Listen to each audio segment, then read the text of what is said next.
Hello प्यारे बच्चों, आप लोग कैसे होंगे। चलिए प्यारे बच्चों, आप लोग अच्छे होंगे। तो मैं इससे पहले वीडियो नंबर आपको 34 प्रोवाइड कर दिया था, तो आज वीडियो नंबर आपका 35 है। तो इससे पहले मैं आप लोगों को यही बताया था कि संधारित्र की धारिता, जो संधारित्र की यानी विलगित गोलीय चालक की धारिता आपको बता दिया गया था। तो आज का जो लेसन है, यानी कि आज का जो यूनिट है आपका थ्योरम है कि आवेशित चालक की स्थिति ऊर्जा, यानी कि जब चालक आवेशित होगा तब उसकी स्थिति ऊर्जा क्या हो जाएगा। यानी आवेशित मतलब यही है, आप समझने की कोशिश कीजिए। जब कोई चालक है, जब इसको आवेशित किया जाता है, यानी आवेश क्यों दिया जाता है, तो इसकी स्थितिज ऊर्जा क्या होगी, यही मुझे निकालना है। तो मैंने थोड़ा इस पर रिराइट कर दिया हूँ पहले। Potential energy of A charge conductor, यानी कि आवेशित चालक की स्थितिज ऊर्जा। तो सबसे पहले जो मैं लिखा हूँ उस पर आप लोग ध्यान देंगे। तो मैं यही लिखा कि किसी चालक को आवेशित करने में, किसी चालक को जब हम आवेशित करते हैं, यानी क्यों देते हैं, आवेशित करते हैं। मान लीजिए आपका क्या है, चालक यानी क्या है, कंडक्टर है। क्या है आपका, एक कंडक्टर है। जब कंडक्टर को आप आवेशित करेंगे, चालक आवेशित करने में जितना कार्य करना पड़ता है, देखिए जब आवेशित करेंगे तो आपको क्या करना पड़ेगा, वर्क करना पड़ेगा, यानी कार्य करना पड़ेगा। कार्य करना पड़ता है, वह चालक में स्थितिज ऊर्जा के रूप में निकलकर बाहर आ जाता है। वह चालक में स्थितिज ऊर्जा के रूप में संचित हो जाता है। वह चालक में स्थितिज ऊर्जा के रूप में संचित हो जाता है। फिर मैंने लिखा, माना चालक को क्यों आवेश देने पर, जब चालक को हम क्यों आवेश देने पर विभव में वृद्धि क्या हो जाती है, भी की वृद्धि हो जाती है। विभव में भी की वृद्धि हो जाती है। क्या हो जाती है, इसकी वृद्धि हो जाती है विभव में। जब चालक के आवेश को छोटे छोटे खंडों में विभक्त किया जाता है, मान लीजिए आपका आवेश यहाँ था, अब एक कई खंडों में विभक्त होगा। एक कई खंडों में क्या हो गया, विभक्त हो गया। एक Q1 है, Q2 है, Q3 है, Q4 है, डॉट डॉट Qn है। जब फिर मैंने लिखा, जब चालक के आवेश को छोटे छोटे खंडों में विभाजित कर दिया जाता है, जब छोटे छोटे खंडों में विभाजित कर दिया जाता है तो चालक का विभव, तो चालक का विभव शून्य से ऊपर उठकर, यानी कि पहले आवेश पर विभव क्या हो जाएगा, शून्य हो जाएगा। चालक का विभव शून्य से ऊपर उठकर क्या हो जाता है, भी हो जाता है। यानी जो अंतिम विभव होगा, अंतिम विभव होगा आपका भी हो जाएगा, और पहला विभव क्या हो जाएगा, शून्य हो जाएगा। मैं यही लिखा, चालक का विभव शून्य, यानी शून्य से उठकर कहाँ जाता है, भी पर जाता है। जो चालक में विभव की वृद्धि होती है, शून्य से लेकर कहाँ तक होती है, भी पर होती है। पहले आवेश Q1 पर विभव शून्य होगा, और अंतिम आवेश Qn पर विभव क्या हो जाएगा, आपका भी हो जाएगा, भी हो जाता है। जब चालक को आवेश का पहला भाग, जब चालक को आवेश का पहला भाग दिया जाता है तो चालक का विभव क्या हो जाता है, शून्य हो जाता है। यानी चालक का, मैं यही लिखा, जब चालक को आवेश का, आवेश यानी Q1 का पहला भाग दिया जाता है तो इसका विभव क्या हो जाता है, शून्य हो जाता है। और जब अंतिम भाग दिया जाता है तो क्या हो जाता है, भी हो जाता है। इसको चलते हम लोग लिखेंगे, अब क्या निकल के आपका आएगा। अभी फिर इसको हम समझा देते हैं, लेकिन पहले हम इसको लिख लेते हैं। लिखेंगे, जब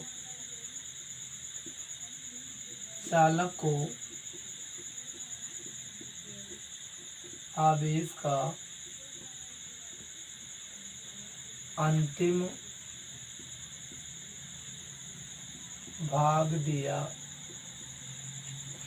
अंतिम भाग दिया जाता है तो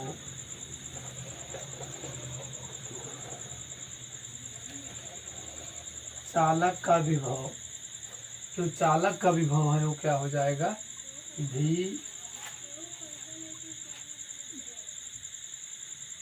हो जाता है। क्या हो जाता है, भी हो जाता है। जब चालक का अंतिम विभव देंगे, अंतिम भाग देंगे तो चालक का विभव क्या हो जाएगा, भी हो जाता है। जब चालक को आवेश का अंतिम भाग, यानी चालक का जब आवेश का अंतिम भाग दिया जाता है तो चालक का विभव क्या हो जाता है, भी हो जाता है। तो इसलिए अब लिख लेंगे यहाँ, इसलिए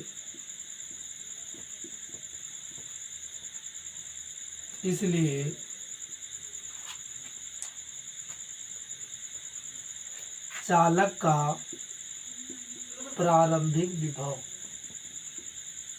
भी बराबर क्या, चालक का प्रारंभिक विभव क्या हो जाएगा, 0 हो जाएगा। और चालक का अंतिम विभव, और चालक का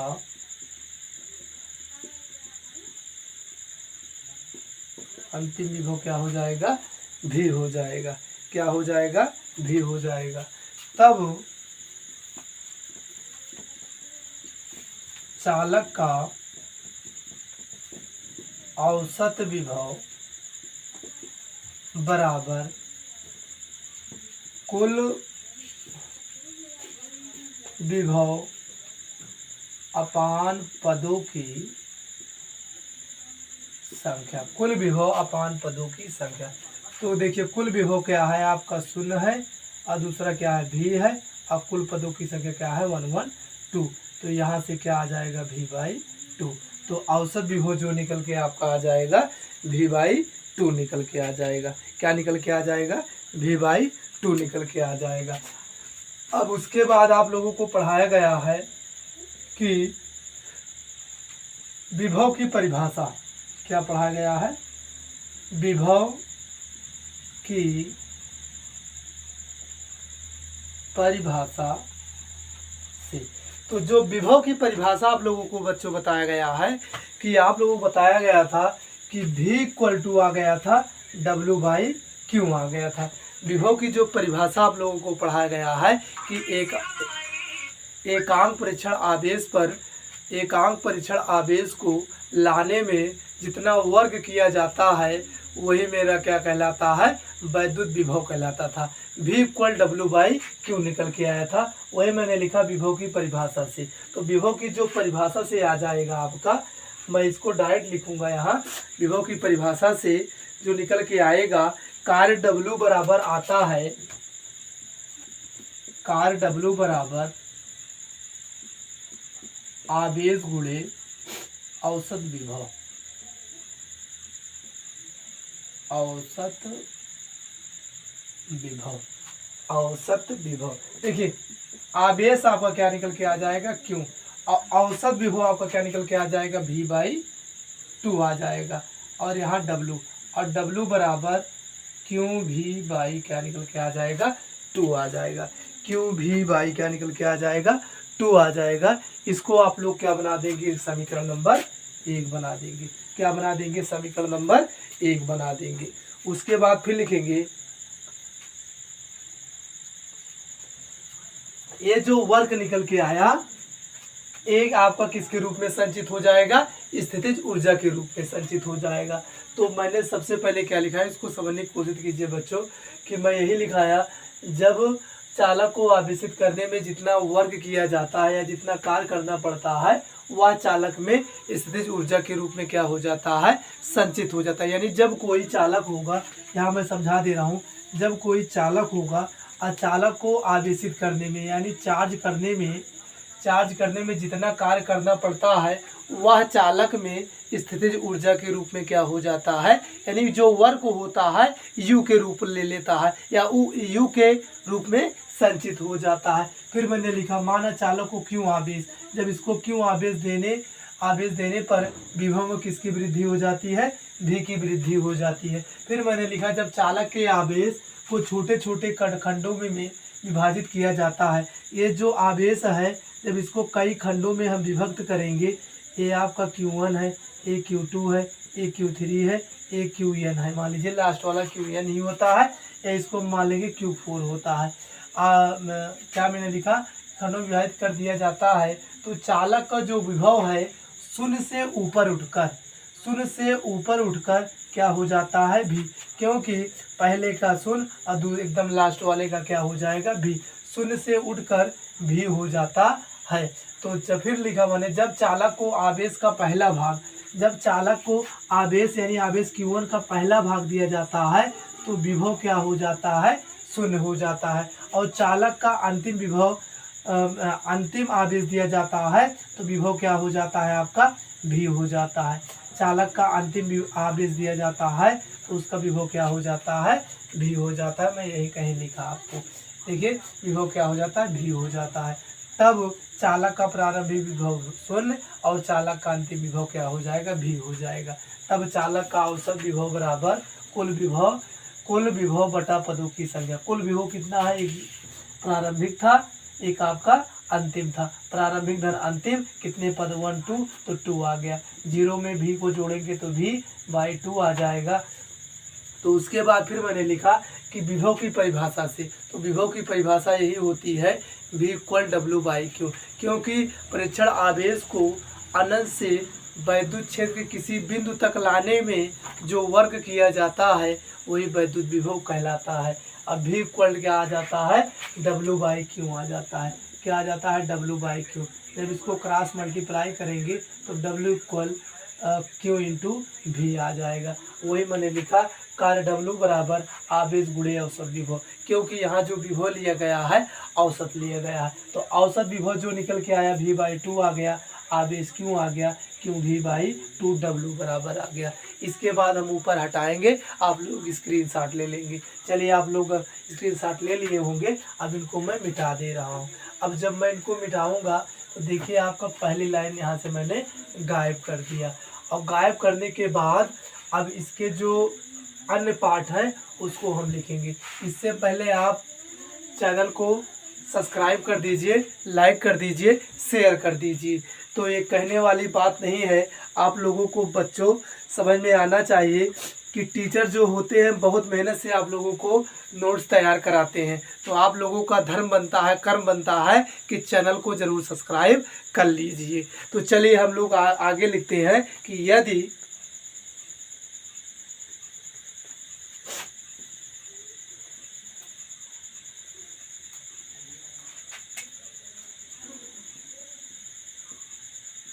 यही कार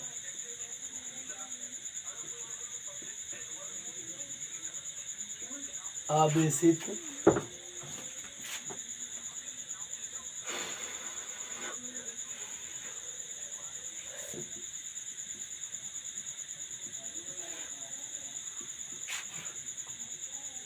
स्थितिज ऊर्जा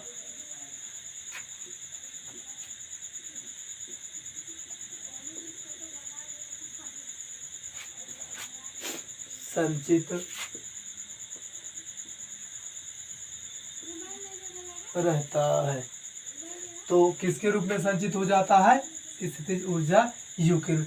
जो देखिए यही कार्य यानी जो ये वर्क निकल के आएगा, यह कार्य W आवेशित चालक के पृष्ठ पर, आवेशित चालक जो मैं बनाया था, आवेशित चालक के पृष्ठ पर U के रूप में निकलकर बाहर आ जाएगा। तो U इक्वल हो जाएगा QV/2 आ जाएगा, QV/2 आ जाएगा। इसको आप लोग समीकरण नंबर कितना बना देंगे, 2 बना देंगे। चलिए आप लोग समीकरण नंबर इसको 2 बना दिए होंगे। अब अगेन लिखेंगे हम कि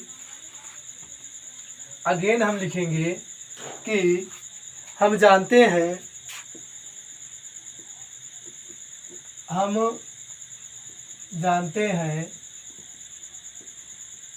चालक की धारिता C बराबर Q/V। चालक की धारिता C इक्वल Q/V। या इसको हम जब क्रॉस मल्टीप्लाई कराएंगे तो Q इक्वल CV हो जाएगा। Q इक्वल क्या आ जाएगा आपका, CV आ जाएगा। या V जब निकालेंगे V तो Q/ क्या आ जाएगा, C आ जाएगा। तो एक V की वैल्यू क्या निकल के आई, Q/C। एक Q की वैल्यू क्या निकल के आई, CV। अब समीकरण 2 में Q की वैल्यू रखेंगे और V की वैल्यू रखेंगे, लेकिन अलग अलग कंडीशन में। तो अब लिखेंगे हम समीकरण 2 में क्यू का मान रखने पर, जब आप क्यू का वैल्यू रखेंगे यहाँ तो u बराबर आ जाएगा सी भी इंटू वी बाई टू या सी भी स्क्वायर बाई टू। ये एक स्थिति ऊर्जा आपकी निकल के आ गया। अब इसी प्रकार आप कहेंगे कि समीकरण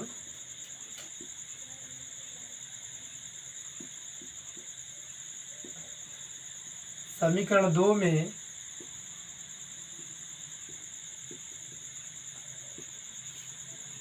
रखने पर, जब 2 रखेंगे v का वैल्यू यहाँ तो u बराबर आ जाएगा q into Q by C Q by two. अब ये क्या, जो c आपका है यहाँ है, देखिए q इंटू और v का जो वैल्यू है वो q बाई सी है, तो एक q बाई क्या आ गया आपका c आ गया, या u बराबर में हम लिख देंगे q into q upon two C, या इसको फिर u बराबर आपका आ जाएगा क्यू स्क्वायर, क्या आ जाएगा आपका Q square upon two C, Q square upon क्या आ जाएगा two C, Q square upon क्या आ जाएगा टू सी। जो आपकी स्थिति ऊर्जा निकल के आई वो u बराबर क्या निकल के आया, सबसे पहले 1/2 सी भी का स्क्वायर, और दूसरा क्या निकल के आया 1/2 क्यू का स्क्वायर सी। यही आपकी क्या निकल के आ गई, स्थितिज ऊर्जा आ गई। तो प्यारे बच्चों, आप लोगों को बहुत अच्छा नोट्स प्रोवाइड किया जा रहा है, तो नोट्स को आप लोग अच्छे से लिखें और जो ना समझ में आए उसको कमेंट बॉक्स में ज़रूर बताइए। तो थैंक यू, धन्यवाद, शुक्रिया, थैंक यू।